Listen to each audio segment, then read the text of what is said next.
You ready? You ready for this? All right, let's do it. 306 now. News Talk 105.9 WMAL, where we're making sense for the news. Coming up this hour from the Washington Free Beacon, at the top of the hour, Alana Goodman will be here. We'll talk to her about Tiananmen Tim. That's right, Tiananmen Tim Walls and his deep connections to communist China. He loves the place so much he got married on the anniversary of Tiananmen Square. Because nothing says a happy marriage like running someone over with a tank. EJ Antoni will be here at 4:30. We'll talk about the state of the economy with him. It turns out not so good. They overcounted by nearly 1 million jobs. Oh, whoops. It was a rounding error. Sean Carney is here at 5 o'clock from 40 Days for Life as the Democrats rack up the kill count outside of the DNC. And you can join us today at 888-630-9625, 888-630-WMAL. Let's begin with the breaking news. President Trump speaking from behind bulletproof glass in Asheboro, North Carolina. A great rally, a lot of energy. I see some airplanes parked behind him. But as he was speaking, a rally attendee in the crowd passed out, fainted. I'm not sure what the temperature is right now in Asheboro, but this does happen from time to time. It gets a little hot. Somebody's dehydrated, not ready for standing there for hours on end because, of course, you have to get in and the security, everything that's going on. So it looks like somebody passed out, and the crowd starts calling for a medic. Your medic is what some people were calling for, and then people were they spoke in layman's terms eventually. We need a doctor, someone finally said. And President Trump paused his speech to both try and assist in terms of conveying that message, and then finally also walking down towards where all of this was going on. Take a listen to at least a portion of this. Of all time, which has really taken over for boxing. But it's the same thing, and people sponsor people, and they get what they get. But the worst is that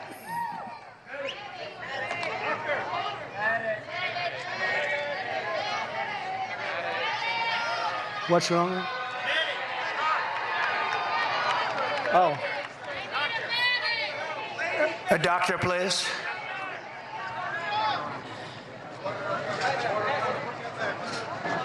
You get them too worked up, Mr. President. It is very hot here, I noticed.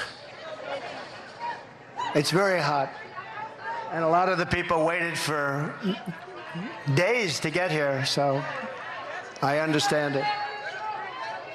Take your time, doctor. Take your time. Thank you.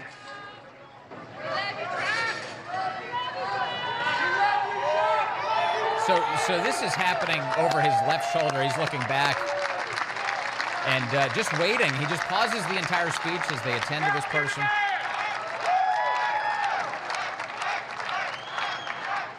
And he actually, just a moment from now, he begins making Take your his time, way please. over. Yeah, here he goes. He starts moving across the stage. Now, imagine for the Secret Service what this means. So now you have Trump headed in that direction, and the Secret Service, which just had him behind bulletproof glass, no longer does. They've got Trump glass around him now at these outdoor rallies. Now the Secret Service descends to be all around him as he goes to try and see to the safety of one of the attendees there. So kind of just in another amazing moment in one of these Trump rallies. How many of these do we run into? A lot. Eventually, of course, works his way back up to the stage. But that's just happened moments ago in Asheville, North Carolina. The Trump glass that they have around him, the question I have today is, will they do this for other Secret Service protectees going forward? Will this glass be present for anyone else who's doing an outdoor event like this? Now, what we have is Kamala Harris's campaign, very unlikely, I think, to do an outdoor rally. I don't imagine that she's that eager to do it. She's basically staying in hiding to the extent that she can. They've got scripted rallies. They're doing some indoor events, but an outdoor event for Kamala Harris, it seems unlikely. But if they do one, will they put Trump glass around her? Will we see that? And if there is Trump glass around her, boy, is that not going to be a really explicit reminder of what just happened to Trump this past month? The fact that he was shot in the head by a would-be assassin, that people were killed at a Trump rally, that Corey Comparator was killed at a Trump rally. So here you have this big visual reminder imposed by the Secret Service. They want glass around him as he does these rallies. And it's awful that this is where we are, isn't it? A presidential candidate in the United States of America should not have to be wrapped in bulletproof glass in order to speak to the public. They shouldn't. But the country we live in is in many ways very divided. Very divided. The left is preaching an animus that has this as its logical conclusion, that people would take shots at Trump thinking that he's a, quote, threat to democracy. The left's read it completely out of control, and they're not backing off on it. The whole convention this week is revolving around this theme, that Trump is an existential threat to the country. Biden himself, when he gave that early morning hours speech yesterday morning, just after midnight, they buried that speech, declaring that the single most important thing they have to do this election year is defeat Trump. Not help people, not make it so that their lives are not as expensive anymore, not secure the border, not stop the opioid epidemic, not bring peace to the Middle East and to places like Ukraine. No, the number one priority is we've got to stop Trump. That's the number one priority to Biden. And, and Trump, here's Trump. He's out there running. He's counter-programming all week by doing these big rallies, states across the country. He's making these states competitive, doing very well on them, and offering the media an alternative away from the Democrat convention, although they're doing their best, by and large, to ignore him. They don't care that he's out there doing these huge rallies, attending to people fainting in the crowd. No coverage of that. But President Trump may have something in the works this week to seize the entire news cycle away from the Democrat convention. Right now, this week, today, this hour, developing right now, is it looks like Robert F. Kennedy Jr. is about to drop out of the presidential race. A man with a couple of percentage points of influence, but it's big influence in a country where presidential elections are nail-biters in terms of the overall vote. That's just where we are. And RFK, according to all indications, is very likely on Friday to drop out of the presidential race in Phoenix, Arizona. Phoenix, Arizona. We are finding out this afternoon that he has scheduled an event to address the nation on what he's referring to as his path forward in Phoenix, 11 a.m. Pacific time in Arizona. So 2 p.m. Eastern. We'll expect to hear from RFK on Friday, meaning just in time for this radio program. So we'll have a lot to say when we hear what RFK has to say. Additionally, you ready for this detail? Donald Trump is also in Phoenix on Friday. President Trump is going to be doing an event with Turning Point Friday evening Eastern time. His remarks begin at 4 p.m. Pacific time. That puts us at 7 p.m. Eastern. That's during the Great Ones program, Mark Levin. I'm not certain if Trump is only doing that event in Phoenix. He may be doing other events besides Turning Point. We'll see.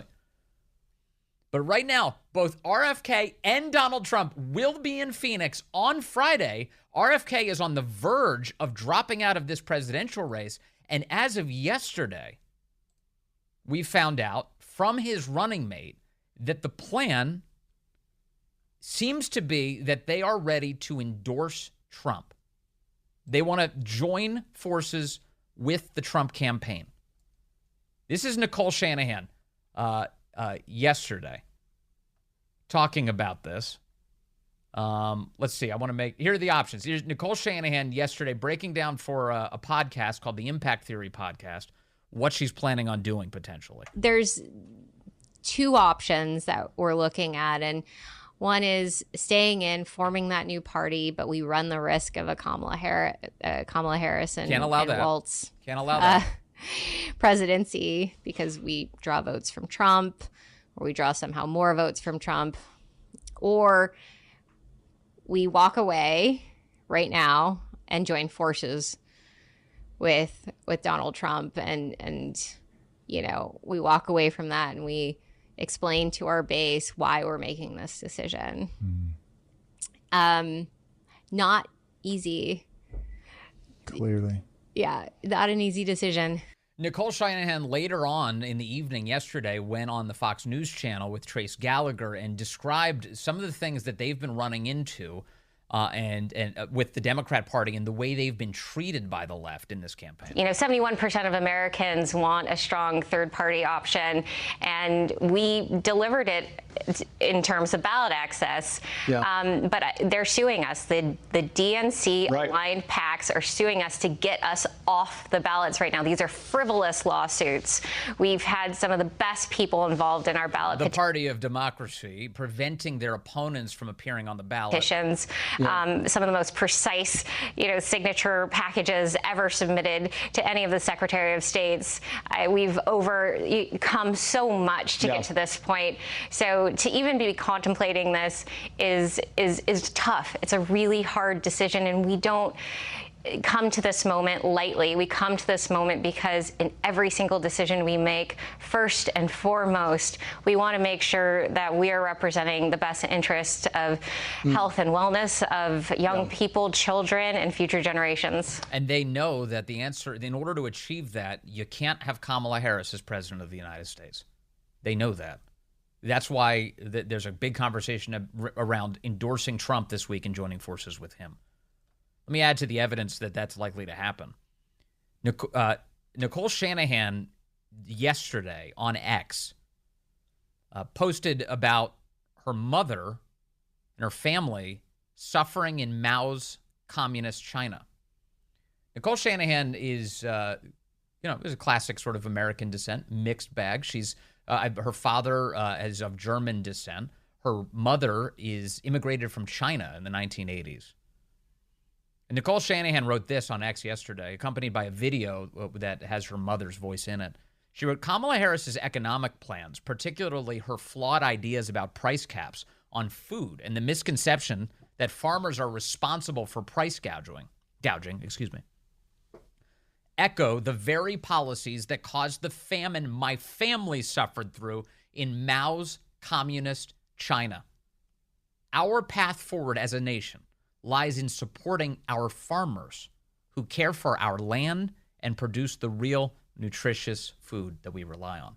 So here you have RFK's running mate saying, Kamala is a commie. My family has seen this before. We've heard this, haven't we, from Chinese immigrants who survived Mao's China. Xi Van Fleet comes to mind, of course. People would say, I see the writing on the wall. I can tell you what's happening here. And so Nicole Shanahan saying that this week. So what are the options? The options are, in a world where that campaign is not going to win, they're not. They don't have the support to do it. What are they going to do to stop what Nicole Shanahan is describing as the same stuff that happened in Mao's China? Well, the answer to that is joining forces with Trump. So we'll see what happens Friday. Donald Trump's family, President Trump's family, is responding well to this. Don Jr. has some thoughts on the idea that RFK may support him. In fact, President Trump himself said yesterday that he's open to the idea of having RFK inside of his administration. He thinks RFK is a smart guy and would be eager to have him join forces with him. A reason RFK might be inclined to support Trump is because Trump supported his calls for Secret Service protection. Trump said that guy deserves it. And it wasn't until Trump was almost assassinated that Biden said, okay, fine. And he ordered the Secret Service to give RFK protection on July 15th. On this issue, RFK Jr. possibly endorsing Trump Friday. Here's Don Jr. reacting with Benny Johnson. Don, you said pedal to the metal. There's been some pretty remarkable news over the last 24 hours about RFK Jr. saying, Trump's the way, and we may drop out and join the Trump campaign, join forces. Can you please comment on that? Yeah, listen, I'd love to see it. I know RFK. I know some of that team. Don't agree on everything, but I think he'd actually be a great person to put in on certain agencies and just let him go to town, let him blow stuff up, let him fix the stuff. I mean, he's incredibly well versed on a lot of things, and understandably, like me and like my family, probably has a gripe with some of the government, and could actually. That's a solid motivation to actually get things done. But it also shows some unity that I'd love to see, on these tickets. Guys that may not agree on everything say, no, we understand the common goal is to prevent communism, socialism from taking over our country. And that is the Kamala Harris, Tim Walz ticket. I mean, there are literally, it's a socialism. They want to put price controls in, and they're going to stop your business, and they're going to make sure that we take your kids away if you don't let them go through transgender surgery without parental consent. It's like, these people are lunatics. And so if you see, that kind of, coming together to fight a common enemy, which is, what I'm concerned, as far as I'm concerned, the biggest threat to democracy, I think RFK probably agrees. I think he said that. Then it was about Biden, but there is no light between Biden and Harris. That's according to their own press secretary, Karine Jean-Pierre, who said there's no light between the policies. So the policies have failed. They're taking us down a bad path. So I think it would be an incredible thing. I'd love to see it. So just on a closing note here, RFK Jr. for CIA director. Come on. I like that. We got Mike Walz right here. We got Mike Walz right here. He's on Intelligence Committee. How about the FDA? How about HHS? Listen, there's a lot of places you could. There's a lot of places that a guy like that I think could do. Oh man. Great, or sort of a general, Overwatch. So I could think of a dozen roles I'd love to see him in, and I think it'd be great. Man, imagine the knives that would be out though for RFK if Trump put him in charge of the FDA or HHS. You remember what happened to General Flynn? General Flynn was coming in to be the national security advisor for like 5 minutes, and his goal was to upend the intelligence community to clean it up. And you see what they did to him? They sought to destroy him and his family. They set about doing it. Imagine if Trump brings in RFK Jr. and says, yeah, run the FDA. We're talking, there's a lot of money tied up in that agency being captured, isn't there? A lot of money. And what have they done with their powers through the years? Oh, they just brought us the opioid crisis. No big deal. Killing a lot of Americans every year, over 100,000 now. Yeah, that's a disaster, and somebody needs to fix it. RFK wants to do it. Will they let him get close? We'll see. A lot happening this week as it looks like President Trump, Robert F. Kennedy, could seize the news cycle very quickly coming out of that Democrat convention. And I don't even think the convention's going that well for the Democrats. Have you seen the betting markets? They're moving in Trump's direction. I've got a lot to tell you. It's ahead. Hey, good afternoon to you. It is now 3:35.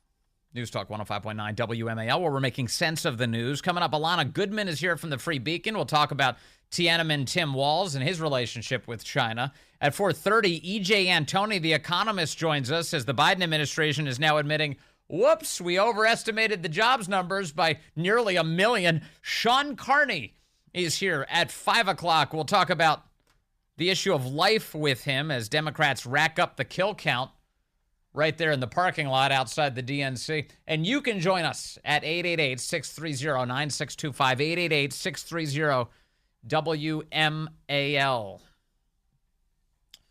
The betting markets are moving in Donald Trump's direction right now. You can question the polls. You can say, what are they doing? Are they sampling the wrong people? What kind of message are they trying to send? But if people put their own money on the line in these assessments, I think it does tell you something at least. The betting odds, according to The Independent, the betting odds are now in Donald Trump's favor after Vice President Kamala Harris took the lead earlier this month, according to data from betting platform Betfair. The betting odds for the winner of 2024's presidential election currently stand at 51% for Trump and 48% for Harris.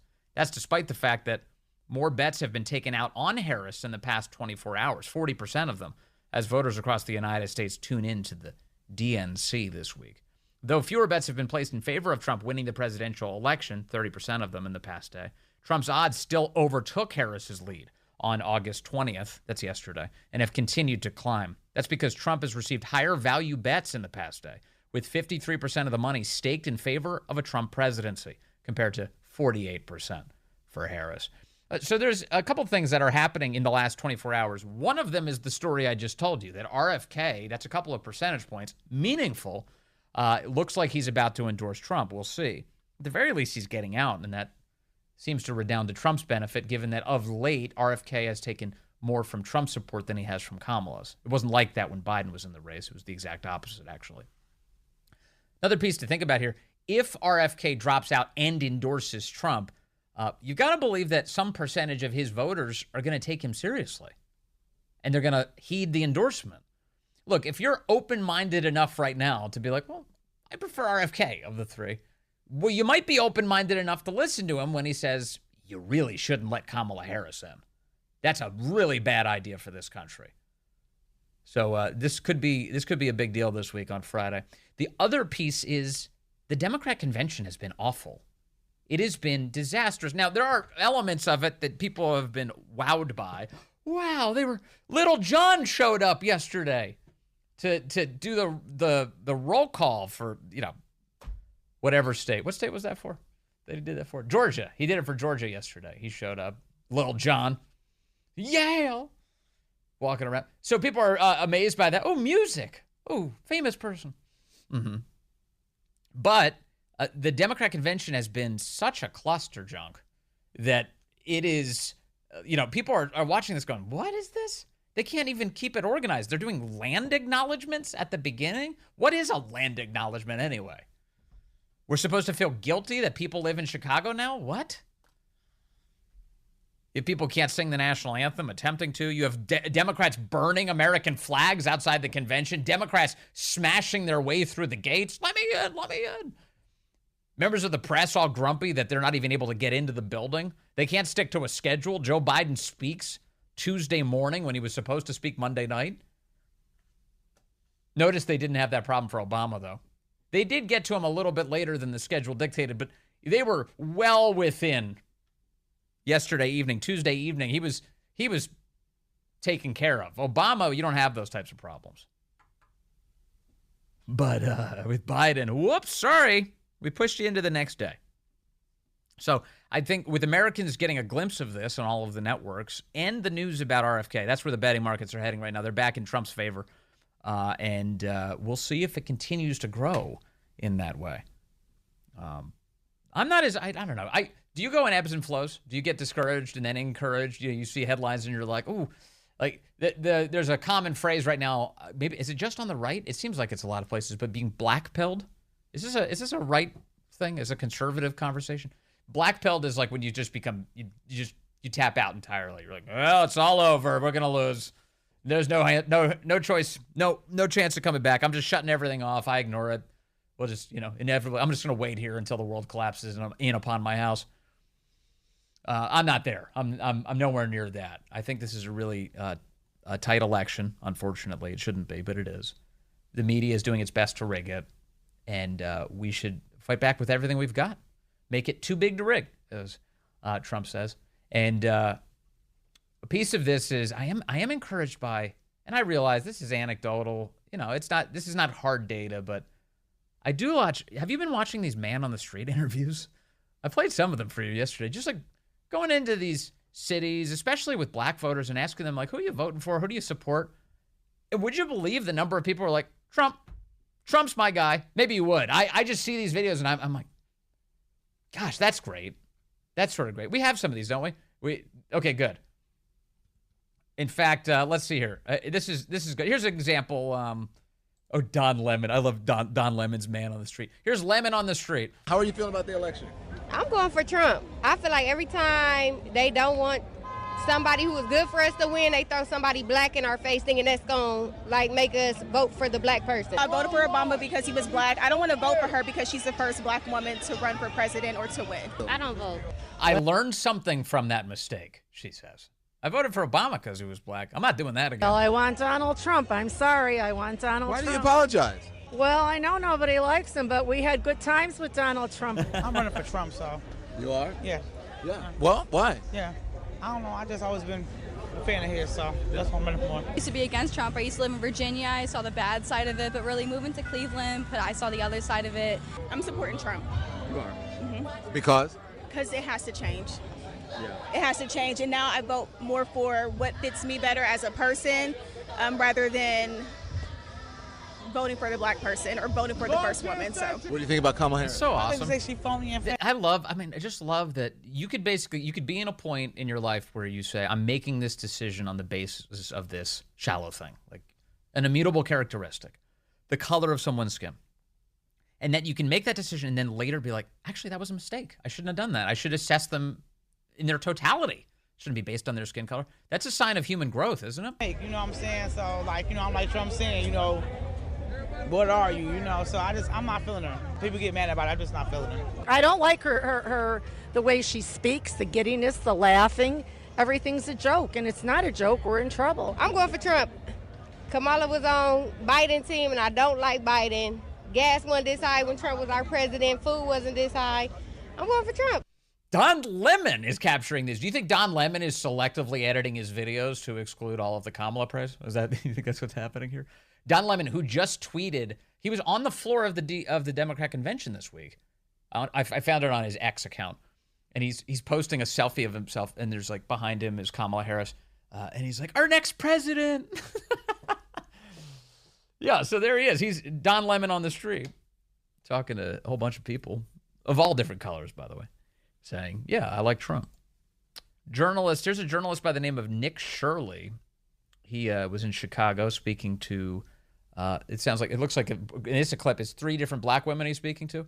Here's what they have to say. What do you guys think about Kamala? It'll be cool. She's terrible. If she comes into office, it will be done. It'll be cool to see a female black, you know, she's half black, not fully black, but it'll be cool to see a black president, a Western Indian, female black president. But I'm definitely voting for Trump. Let me tell you something. She tried to get the black. That was a wandering path to that claim. It'd be very cool to see a black half black female president. But anyway, I'm voting for Trump, she says. Female black president, but I'm definitely voting for Trump. Let me tell you something. She tries to get the black vote. Because if you look at her past things, and maybe 10, 15 years ago, when she's in interviews, she identifies as West Indian. She does. The only way that she's identified as African American is right now. What? Okay, so was Donald Trump just attacked like a week ago for these remarks to the National Association of Black Journalists? Who is this lady? The media needs to hunt her down and attack her with all the venom that they dedicated to Trump. Doing right now because she wants the voters, but she doesn't give a because where was she at in these past 4 years and she's vice president? What has she done for us? Amen. Can you one thing that I didn't even know she was the vice president. Can we say what she has done? Let's go, Trump. And I am going to stand on Trump, and I'm so sorry if that may ruffle people's feathers, but I have done my own research, and Trump has done a lot for us, more than what the media tries to portray. They're getting all our favorite rappers. They're having Megan Thee Stallion twerk and all of that to gain because they think that that's going to make us vote for them, and that's not. And that never got my vote. And that will never get my vote. And I'm going to stand on that. Twerking did and not get my vote. Meg Thee Stallion, first off, the song that she was even saying is very ignorant. And let me just say one thing. I love that she's like, first of all, how does twerking appeal to anybody? I don't even get that. But she's like, this woman is attacking it. She's like, twerking? And you heard the other woman say, it's ignorant what they're doing. They think this is going to appeal to black voters? Just shake your hiney, and you're going to get Kamala Harris voters? Chicago's trying to clean up all the streets so they can have Kamala come into town. Like, we don't have a lot of killing out here. Like, all of these streets right now on Michigan Avenue are not safe. Let's talk about that. But you guys want to clean that up. You want to board buildings up. You want to board businesses up when Kamala comes into town to make it act like Chicago is safe, and it's not. Yeah. We see this every time. So whenever they have like a foreign summit in one of these awful cities that are run by Democrats, they clean it up temporarily. All of a sudden, San Francisco's glistening in like the 4-block radius where they're holding the summit, and all the Democrats and the Secret Service are coming in. But then as soon as all of these Democrat globalist bigwigs, they all leave, the poop all comes back. It's all the poop and the needles and the crime and the chaos. Chicago businesses boarded up outside of the convention for fear of the destruction. And you have some Chicago residents right there saying, well, the only areas, usually these places crap. Like a whole bunch of it just got cleaned up just to pretend like the Democrats normally have a sense of order in this city. Meanwhile, Benny Johnson was out on the street in Chicago, the south side of Chicago. No relation to Brandon Johnson, the mayor of Chicago, in case you're wondering. Here's Benny Johnson interviewing various south side residents about what do they think about this presidential race. I vote for Trump. I go for Donald Trump. By the way, these are little kids. Like they're sticking their head out the window of a car. He's got their microphone up to him. Very cute. Me too. I go for Trump. Who are you voting for in 2024? Trump too. And why is that, ma'am? He the best president ever. Has Barack Obama done anything for around here and these? He never did anything since he been in office. Yeah. And I'm glad he out. Trump, the best. Barack Obama? Man, I ain't got no message to him. I don't mess with Barack Obama. Yeah. No, I'm a Trump supporter. Trump do more for black people and care more about black people. And Barack Obama ain't black. Just to let that be known. All right. What about Kamala Harris? I don't with her either. Yeah. All Trump. Trump all day. Yeah. What's your message to Donald Trump today? Keep going, keep going. Come get us, man. We waiting on you. I'm a Trump supporter, man. We gonna keep this going. Trump, he a real businessman. I'm a real Republican, man. I want Trump back in office. Now, let me just point something out. And I said it about Don Lemon too, but clearly you can selectively edit a video like this. You can cut out all the people who said something nice about Kamala. I'm sure in some of these videos that must be happening somewhere, but it is remarkable. And again, I know it's anecdotal. It's not data-driven. This is not scientific at all. But I'm listening to this. I don't know. It brings a smile to my face. I like it. I just like hearing that people are breaking themselves of the spell, that they're clear-eyed about what's going on here, about who's actually serving their interests and who's not. Take a turn. What would be your message to Barack Obama? I don't know, pump some money in here. Pump some money like Trump, you know? Your message to Donald Trump? Come on, man, get us to the Super Bowl, bro. Make America great, man. That's all I can say. Make America great. Everyone's so friendly around here. Yeah, everyone's so friendly around here. This guy comes up to Benny and says, "You should hire me. I should do your interviews for you." I need chain game like this. Here we go. What's up, my guy? Who we need up in there? Who we finna let drop a bag in the hood? Who we want to get the bag back going in the hood? Y'all know we gonna need Trump in that joint. Y'all You know ain't we gonna gonna find need a Trump soul in around that here that ain't gonna say Trump. He says everyone's going to say Trump around here. Everybody's going to say Trump. And they're gesturing. They at one point in the video that one of the guys gestures to the neighborhood and points out that it's in disrepair, that things aren't good, that the shopping market, the supermarket area, it's like a mini mall. There's like no activity there. And he says, Trump's going to bring this back. Trump's going to bring this back. God willing, he's right. God willing, he's right. But we see a lot of this. I've got more for you. Lawrence Jones over at the Fox News Channel, he stopped by a barbershop in Chicago and spoke to some of the employees and customers there about what they're concerned about this year in the election. It's here in Chicago. How do y'all feel about that? It's a really interesting discussion. We're going to find out, after this convention, how the American people feel about their pocketbooks. Tell me about the people that come and sit in your chair. What do they say is, what's normally the number one issue they feel is facing the country right now? Finance. Finances? Yeah, support.